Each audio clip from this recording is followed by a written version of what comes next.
Hello everyone, how are you doing today? Today in this video I am going to show how to use Slicer in Excel. Here you can see we have employee list. First what we need to do, we need to change this data into table format. So for that we'll select this data. We go to insert tab, then from here we'll select this table. Then we'll press on OK. Now as you can see our data is converted into table format. Now what we need to do, we need to insert slicers in this. So for that we'll select any cell from the table. We go to insert. After that we'll select slicer from here. Now you can see slicer bar popped up.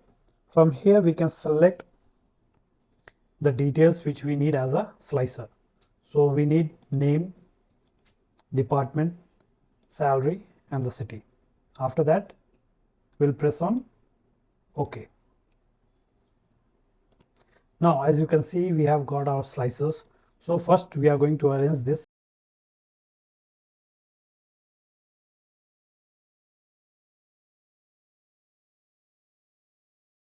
So from this slicers option, how we can use it?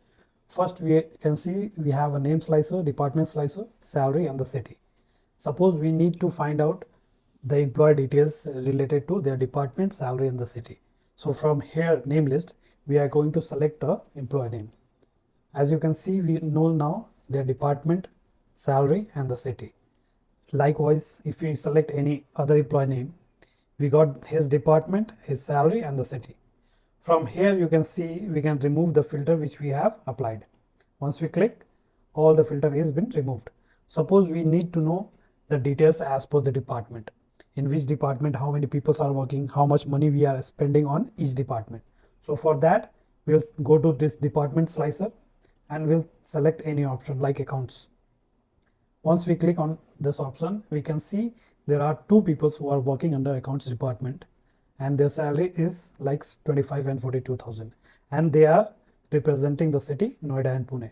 Likewise if we select marketing department, there are three people who are currently working under marketing department, their salaries, and this is the city in which they are working. Same if we need to remove the filter, just we need to click here and filter has been removed. We have all the data on the screen. Likewise if we want to know details as per the city, we'll go to the city slicer. From here we can select any city and we get the information in this city, who else is working, what are the departments and how much the salary we are paying. So to remove the filter, just we need to click clear filter and it's been removed. So this is how we can use the data in a most effective way. If you like the video, please like the content and do like and subscribe. Thank you.